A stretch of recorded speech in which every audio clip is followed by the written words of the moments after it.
BetSafe kazino, BetSafe lažybos. Nesaikingas lošimas gali sukelti priklausomybę. Ant šito dirbam, kas liečia su visu bodžiu ir su visais kitais dalykais. Nugrėžiuojam visą metalą, kuris sudegęs, išsmeliavom, nugruntavom. Tada turim Petro Kem6, kur irgi buvom užstrigę gerokai.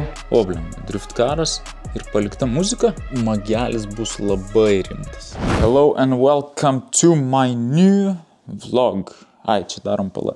Lietuviškai tai esmė paprasta, reikia dirbti, lieka mažiau nei savaitę iki BetSafe Drift Matsuri, o ten noriu važiuoti su E90. Tai darbų yra, kimbam į juos. Aišku, neatmetu varianto, kad jeigu kažkas nepasiseks, tai galbūt važiuoti su dizeliu arba E30, tai visą tai dar sužiūrėsim, bet priority yra išbandyti E90. Kadangi per Matsuri esmė šėrimas visą dieną, nuo ryto iki vėlaus vakaro, tai automobilis tikrai turi būti patikimas.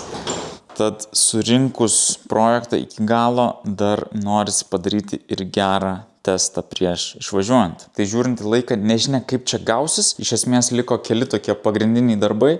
Tai visų pirma susirinkti saloną, sudėti sėdynės, sėdynių tvirtinimus, suvirinti diržam plokšteles. Tada reikia surinkti visą važiuoklę. Tai tiek sudėti išsisukimą, sudėti reguliuojamas traukės, sudėti koilus, kurių dar neturiu. Laukiu, kada Fast MX paskambins, kad gali atiduoti. Tai lieka važiuoklė, lieka salonas ir realiai čia kaip ir bus beveik viskas. Aišku, tada dar pasijungti hidraulinį rankinį, įsimesti shifterį ir galim jau stipriai paspausti automobilį ir patestuoti, ar visi mazgai laiko. Va, kaip tik galim kalt energijos ir eiti vyrint. Cheers, hebra. Ui, geriau neslaužytos naujos kameros. Būtų negerai. Kalbant apie vyrinimus, tai va kaip tik išimtas ir diffas, bus galima užvyrinti ir jį. Dar noriu parodyti vidų. Tai vairingas beveik baigtas. Labai daug visko išsimetė, tiek laidų, tiek blokų. Vien žodžiu, kas nereikalinga, tas out. Ir dabar manau, kad vaizdas tikrai geras. Po to, jeigu susidės koks roll baras ar full cage'as, galima bus ir išsidažyti. Tai susiradau sėdynės. Šitais vairuotojai, šitą keleiviui, abidvi yra su FIA homologacija, viskas galioja, vien žodžiu, max saugumas, tada aišku saugos diržai, sėdynių tvirtinimai, kuriuos galite nusipirkti ir norbefilms.com, tai vat rasite ne tik merčo, bet ir detalių savo bildai. Tada kalbant apie diržus, tai vat reikia susivirinti tokias plokšteles. Šiaip galima būtų ir tiesiog iš išorės kėbulo dėti plokštelę, prasigręžti skylę ir tiesiog suktis kilpą.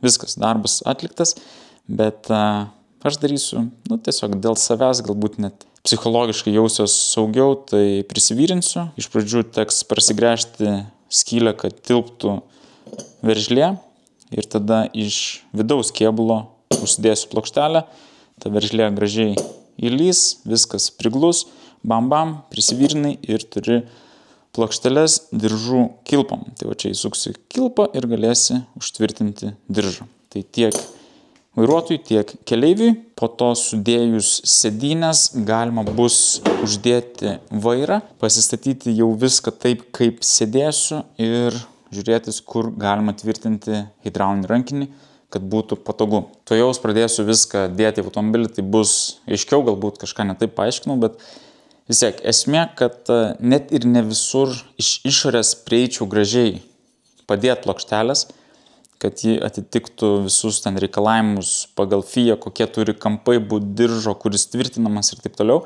Pavyzdžiui, prie slenkščio tu iš išorės niekaip gražiai neužsidėsi plokštelės, vis tiek reikės iš vidaus dėti, tai tada vėl vienur tokios plokštelės, vienur kitokios. Manau, bus tvarkingiau, kaip ir visuose mano automobiliuose, kad plokštelės būtų privirintos iš vidaus. Šiaip jeigu jau dabar turėčiau roll barą arba full cage su lanku diržams, tai tarkim galinių plokštelių nereiktų, nes diržus galėtum tvirtinti tiesiog ant lanko. Ką aš jums dar turiu parodyti? Tai gal atsimenat, kaip atrodė baisiai priekiniai žibintai nuotrauka jums ir bam, žibintai yra atpoliruoti. Aišku, nebus jau kaip nauji po tiek saulės, plus matosi Amerikoje buvo nušveistas lakas ir bandyta poliruoti, tai tiesiog tas visas plastikas tampa dar labiau pažeidžiamas, bet manau, kad pavyko prikelti tikrai maksimaliai, ką galima išspausti iš tokių žibintų. Pagaliau kažką švies ir matysim, kur važiuoti. Ypač Matsuri užsitęsė iki nakties, tai kažkokių LED apšvietimų nemanau, kad spėsiu, bet bent jau turėsiu normalius priekinius žibintus. Galimai E90 tuoj bus panašus į automobilį, tai greitų metų tikrai reikės jį pridėti į Car One appsą, o dabar jums išduosiu, kaip galite nemokamai išsimti savo automobiliui carvertical.lt ataskaitą. Tai klausykitės ir dar pasakykit draugui. Tai parsisiunčiat nemokamą appsą Car One, į ten pridedat savo automobilį, tada pasinaudojat kodu NORBE ir tam automobiliui išimat tikrąją jo istoriją. Tai sužinosit, su kokiu čia automobiliu važinėjat, o šiaip Car One, kaip ir minėjau, yra nemokamas appsas, kuriame galite pridėti visus savo automobilius, ar turite 1, 2, 3, 5, 10, 20, kaip aš ir taip toliau.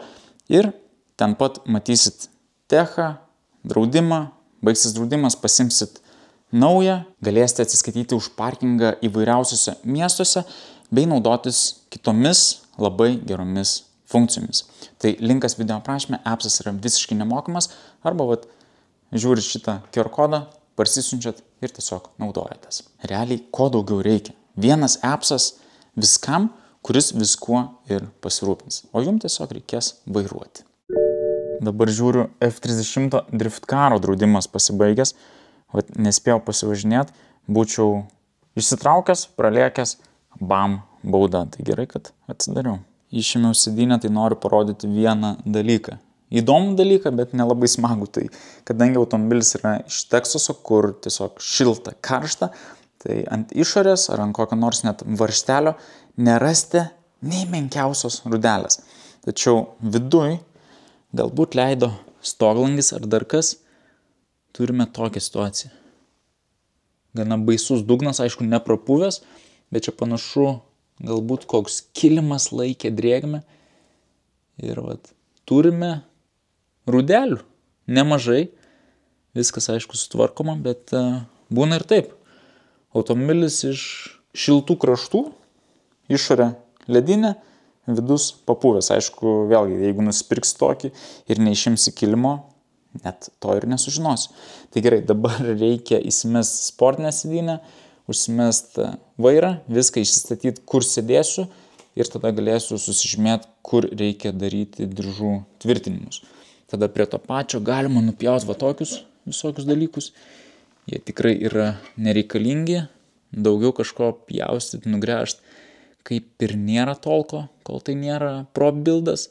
Su centrinė konsolė, klausimas, norėtųsi kažką turėti, galėtum ten pasidėti telefoną, piniginę, raktus ir panašiai, bet standartinę konsolę paėmus, priekis išspjaus, nes dėsis rankinis, tada standartinio rankinio vietoj turėsime skylę, tai kažkaip taip nelogiškai čia viskas gali atrodyti, tai reikės pagalvoti. Tai įsimetam vairą su sėdynė, 1, 2. Jūs pažiūrėkit, gerai pataikytas labai ir išnešimas, ir stebulė, sėdynė tokia pat kaip ir E30, tai tikiuosi poziciją pataikiau. Bandom matuotis. Nu ką, įdribau. Šiaip panašu, kad gerai. Dabar galėsim pratęsti su diržų tvirtinimais ir galiu duoti patarimą, kokiu atstumu turi būti vairas nuo jūsų. Nes daug kas esate pratę, man atrodo, važinėti atsilošus ir dar kaip, arba iš vis, kur vos vairo apačią pasiekit, tai, žinokit, labai blogas įprotis, nes kai reikės sugauti tą vairą, tiesiog nesugausit. Tai iš esmės, kad būtų patogu, turi laisvai riešas pasidėti ant vairo viršaus. Tada atstumas geras, ištiesiat ranką, bam, riešas pasideda, reiškias, galėsit tikrai patogiai vairuoti ir taip pat stenkitės nevairuoti. Delnu vairuokit 2 rankom, nekiškit pirštų, kur nereikia ten, kur taip suka vairą, dar kažkaip, nes kai tą vairą išplėš iš rankų, tai nuplėš ir tuos pirštus. Tai vairas yra, sėdynė yra, plokštelių nėra, tai bus. Tai va dabar reikia sužiūrėti vietas, kur jas vyrint, kad tiesiog diržų kampas būtų teisingas. Tai 2 plokštelės dedasi po sėdynę, tada viena prie slenkščio, kita prie tunelio ir dar 2 į galą. Tik sužiūrėsiu kampą ir kažkur čia galėsim įvyrinti. Obliamba, driftkaras ir palikta muzika? Kaip taip? Nebūčiau aš, tai reikia kažką palikti, vis tiek čia bus toks pusiau gatvinis automobilis, tai muzika lieka. Gal apie tokius modus reikės atskirą video padaryti, nes kaip matot, magelis bus labai rimtas. Galėsim varyti ir į drifto, ir į garso varžybas. Ne per duskę, per kolonkės. Dabar realiai prisiminiau, kad trūksta išmetimo, tai stovi tik downpipai, reikia pilnos duskės. Tai būtinai iki Matsuri ar iki bet kokio test išvažiavimo reikia susivyrinti išmetimą. Tai panašu, kad ką nugręžti dar bus. Čia yra subo laikiklis, čia stovėjo subas. Tai jau pradėjau nugręžinėti. Šita skarda kaip ir nereikalinga ir taip pat ji man trukdo, nes pasižymėjau 2 plokšteles čia ir iš šitos pusės tikrai būtų sunku prieiti gražiai privyrintai. Nusigręšiu skardą, išmesiu ir tada galėsim pasidaryti tvarkingai. Sekanti plokštelė čia, niekas netrukdo, viskas gerai. Dar viena kitoj pusėje ant slenkščio, irgi viskas patogu. Ir kaip minėjau, 2 gale, tai vat su kolonėlėm pasižymėjau, kaip eina diržai. Šita plokštelė viskas good, niekas netrukdo. Su šita man kas nepatinka, kad čia vat eina sutvirtinimas kėbulo. Tai arba tiesiog reikės užliet tokį minimalų tarpelį, arba nebent prasipjaut šitą vietą, kad gražiai plokštelė priglustų, bet gal nėra tolko pjaut to kėbulo sutvirtinimo, nors jis čia yra tiesiog pritaškuotas, tai ant viršaus užvirinus plokštelę viskas sukips dar geriau.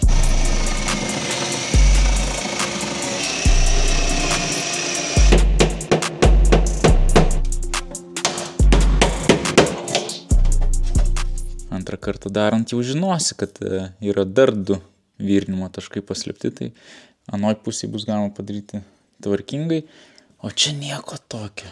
Vis tiek vienur kitur reikės pavyrinti, tai 1-2 taškus padėti ne bėda. Tai va, dabar galima čia prasigręžti, imti karūną, prasididinti, tada apsišveisim, kur vyrinsis ir vyrint. Aišku, vienas pastebėjimas jums, kai gręžit ar vyrinsit, pažiūrėkit, kas daros po dugnu, nes galit pragręžti kokius nors ten stabdžių vamzdelius, kuro, šlangutės ir panašiai, arba vyrinant tiesiog užsidegti, nes vis tiek visos tos smalos po dugnu kais, koks nors dar kilimas ten bus paliktas ir panašiai. Čia dar gerai, kad nurinktas dugnas, tai bus, manau, lengviau, bet vis tiek reikės pažiūrėti, kur tos vietos, kur pasižymėjau, kad kas nors netrukdytų iš apačios. Nu va, ką aš jums sakiau, esam po dugnu. Ir grinai kažkur šito vietoj pas mane dedasi plokštelės. Tai viskas gerai, atsisuksim visą reilą ir patrauksim. Net jeigu šalia vyrinčių, vis tiek būtų gana pavojinga. Nu va, 2 vietos paruoštos, bam, įdelį ir bam irgi įdelį. Padarysim, kad vienodai stovėtų ir bus labai, labai gerai. Tada tarp kėbulo ir reilo dar pakišau skardą, kad tikrai nieko nepragręžt. Reilas paleistas, bet dar pakišta ir skarda. Ir aš dabar noriu pasižiūrėti, ar čia prie tunelio niekas netrukdo.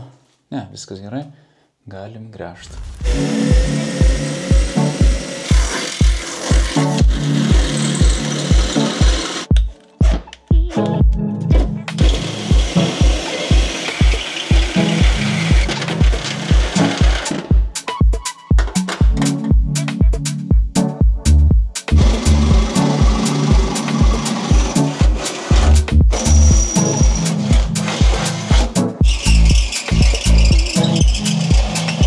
Sakau, nu šitoj pusė geriau bus. Iškart matos, kad čia yra 1, 2, 3, 4 taškai, anoj pusė gal papuvę buvo, tai nesimatė. Gerai, gręžiam šitą ir žymimės skylės šitoj pusė. Pažiūrėkit, kaip gražiai, net nukalt nereikia. O viskas nugręžta, gal nebent va, tą galiaką reiktų pakalt. Nu, paleisk ant kadro. Opa. Gražu. Skarda out. Šitą galiaką tik sutvarkau ir viskas. Tai skylių pridaryta, iš tikrųjų užtrukau kiek ilgiau nei tikėjaus, nes vienur dviguba skarda, tai vėl reikia pasižaisti. Tada kitur karūna per ilga, nes tiesiog jau į kažką remiasi. Tai vat, užtrukau, bet visos skylės ready. Ką dabar reikia padaryti? Tiesiog pasižymėti, kur apsišveisim, kad visur be reikalo nešveisti. Vat, bam, įsidėję plokštelę apsibrauksim ir viskas apsišveičiam, kur vyrinasi. Tada dar galima apšveisti ir plokštelės kantą ir iš esmės darbas bus baigtas. Aišku, kai viskas bus suvyrinta. Galiai irgi visai gražiai gausis. Čia tai tobulai. O va čia dar truputį galima nuimti sutvirtinimo kantelį, tada gražiai plokštelę priglus ir viskas apsivyrins. Tai iš esmės net sutvirties. Na, aišku, gal koks specas dabar žiūrės, sakys, ką tu čia darai per nesąmonės. Bet žinau, kad pats darau, pats vyrinu, tai visiškai savim pasitikiu ir ar taip pats sėdėsiu už vairo. Šiaip vat, esmė teisingai užsisekti diržus, nes kai pažiūri, tai ir originalūs tvirtinimai nėra kažkokie kosminiai, nėra ten kažkoks labai superinis tvirtumas, tos pačius begelius, pažiūrėkit, standartinės sėdynės, kelis kartus su plaktuku trenksi, sulinks, bet kai viskas išskaičiuota kaip turi būti, viskas gerai. Tai tas pats ir su diržais turit visada važiuoti pilnai užsisegę, pilnai užsiveržę, nes tik paliksi ten kažkiek laisvumo, oi, tikrai skaudės, neklauskit iš kur žinau, tai teko su bjauriuoju ančiuku pasimokyti. Jie pirmi tokie driftai ir, žinai, jau visas driftas baigęs, važiuoju iki garažo, ką tu čia, tiesiog užsimeti tos diržus, prisisegi, bet neužsiverži iki galo. Nu jo, tada dar pabandai tą paskutinį posūkį ir bam, turi. Gerai, viskas, Norbe Films inžinierius eina dirbti toliau. Taip, susižymim. Nežinau, ar čia reikėjo užstatyti face detecting, nes nebent kadras bus geras, kai kažkas skris į veidą. Ar tiesiog užstatyti, kad matytųsi, kur švyčiu. Bet vat minusas šitos kameros, kad neina labai kažkokio kokybiško tokio close-upo padaryti. Žinot ką? Užsidėsiu akinius. Visą video kalbu apie saugumą, tai gal taip ir padarom. Norbe nebeįdomus. Viską daro saugiai. Noriu dar kažkiek pasidžiaugti akimis.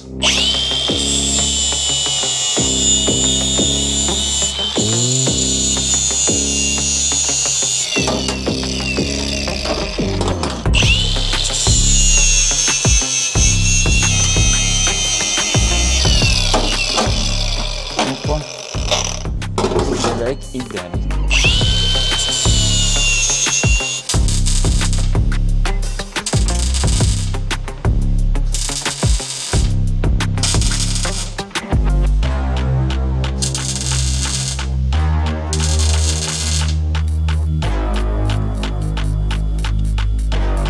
Diržų plokštelės suvyrintos, aišku, sunku užbaigti darbą, nes tiesiog norisi išimti visas tas gumas iš dugno ir tiesiog pilnai viską susivyrint, kad nebūtų kiaura ir nebūtų gumų, kurios po to iškrenta ir panašiai.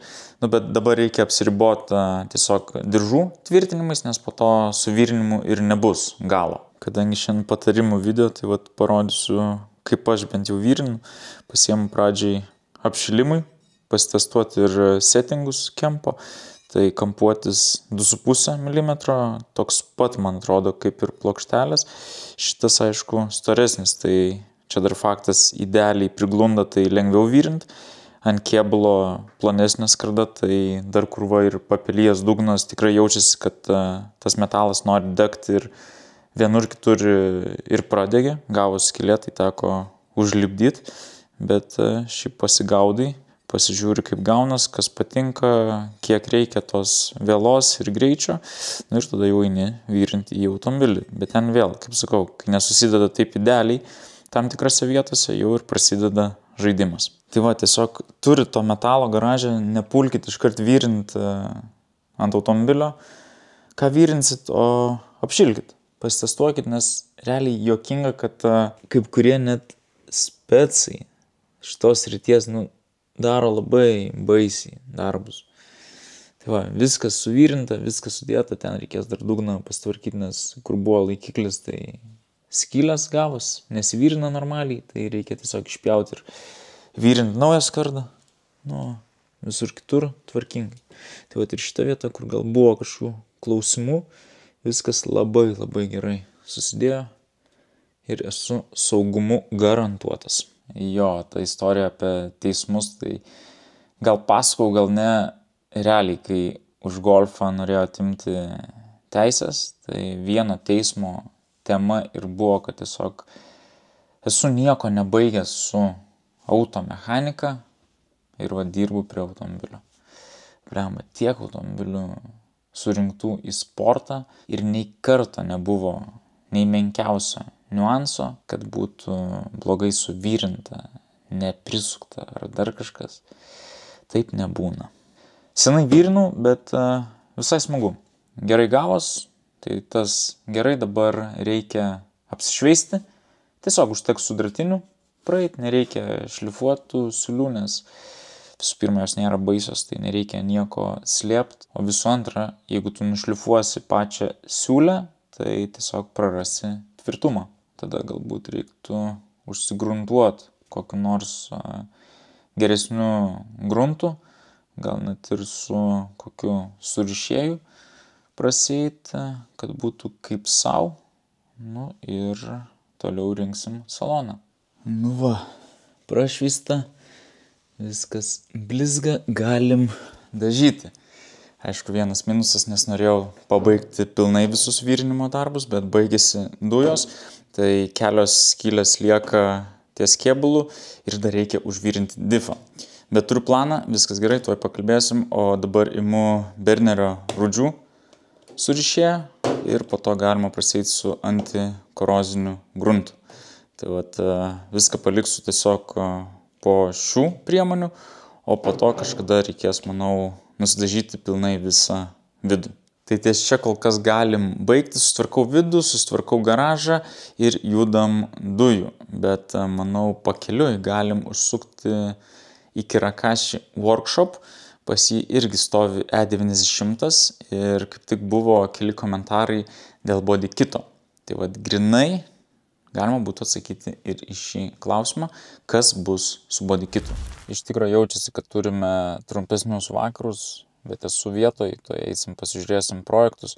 Bet dabar galvoju, smagu, kad tų sedanų E9 atsiranda vis daugiau ir daugiau. Sulaukiu net žinučių iš jūsų, kad kažkur vyksta kažkokie projektai, chebra juda į priekį, tai žiūrėsim, kas čia gausis iš viso to. O dabar, sakau, reikia pažiūrėti, kas dedas Amerikoje.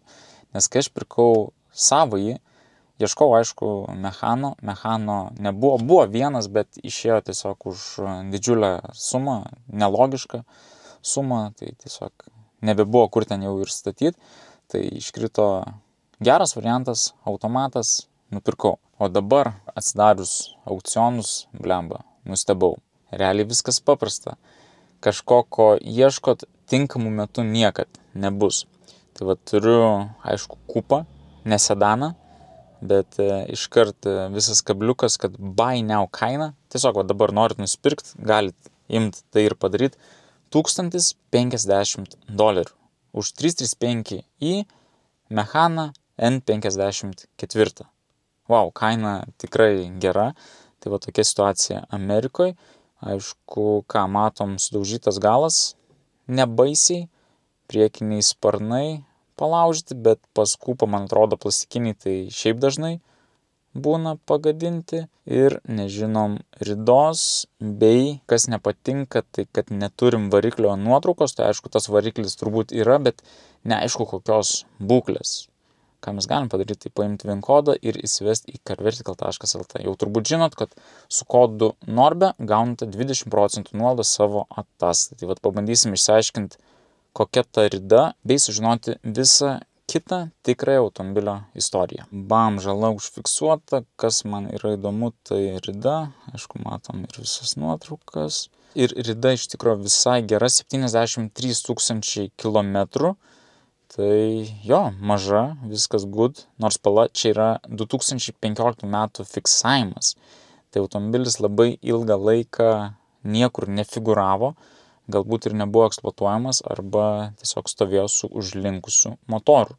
Tai vis dėlto žiūrint, kad tai yra 2.15 rida, dabar nežinia, kas ten gali būti. Arba žiauriai dideli skaičiai, arba kažkoks defektas. Taip, žala nuo 5 000 iki 10 000 eurų ir aišku laiko juosta, kada buvo automobilis pirktas, parduotas, kada buvo atlikti aptarnavimai, bet esmė aiški, turbūt niekas ir neperka tokio automobilio už buy now, kur suma net ir nėra kažkokia didžiulė, $1050 už Coupe Mechana 335. Panašu, kad niekas jo taip greitai ir nenupirks. Aišku, kai ateis aukciono laikas, galimai tokį variantą parduos gal ir už $500. Kiek yra jau nusistatęs pardavėjas Max rezervą, galbūt nusileis ir parduos pigiai. Tai būna visokių variantų, tiesiog pasitikrinkit ir sužinokit papildomų faktų, kurie jums padės nupirkti tą automobilį arba tiesiog apeiti kažkokį ne patį geriausią variantą. O dabar viskas, einam žiūrėti Rakašio projektų. Klausimas, nuo ko pradėti? Tai Hebra nori išgirsti apie projektus. 5PM važiuoja, bet dūmina. E30 nevažiuoja, nors aprūkęs buvo, bet nebeaprūkęs. Aišku, pasistumėta. Pas tave kanale yra progreso, bet pas mane nematė nieko realiai. Jo, tai mes visą išrinkom, nugrėžiuojam visą metalą, kuris sudegęs, išsmeliavom, nugruntavom. Tai tik tai reikia dar keletą skardų pakeisti. Čia yra pažeista biškė, bet nežinau, dar matysim, kol kas stovi dabar jau šitaip gal pusę metų ir turim dar smėlio parsivežę, tai byra čia vis. Bet šiaip jo, šitas projektas smėlės negauna visą vasarą, nes turim labai daug darbų ir viso kito. Neskaitant šitų projektų, tai ten 5PM pabaigiam, padarėm, inteiką, visą kitą. Tada dar čia planuojam didelę strojkę, tai dar reikėjo projektuotis. Tada turim Petro Kem 6, kur irgi buvom užstrigę gerokai. Taip jau susidėlioja viskas komandai, kad strigo vienas komandos narys ir turėjom sprendimų kažkokių ieškoti. Pasikeitus vienam iš komandos žmonių, tai pajudėjom biškį ir šitoj vietoj. Vargstam su tokios vienos žinomos firmos firewall'u, kurį bandom pritaikyti. Nei vienas kampas nesueina.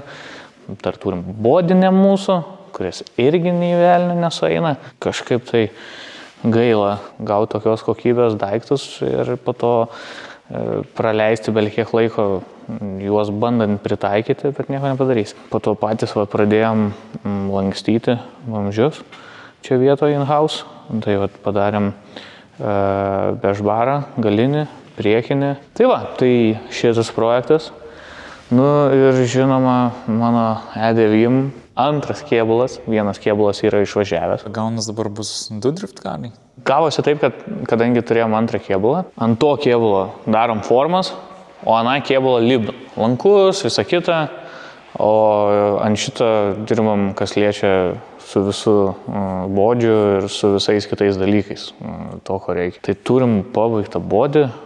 Čia dabar jis yra nurinktas, kadangi, kaip galima matyti, gaminam formas, ketvirčių ir taip toliau, tai ir bodį esame apsirinkę. Atrodė labai gerai, šiaip happy esu.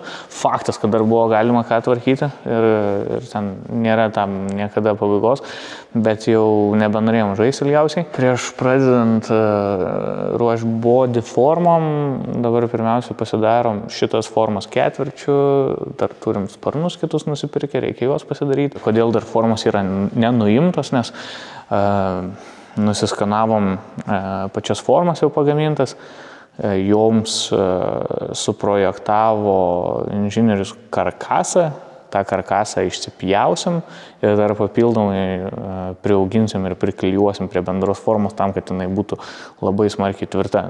Taip kaip naudojama yra laivuose ir panašiai, tam, kad detalė išlaikytų savo kaip galima labiau testinumą.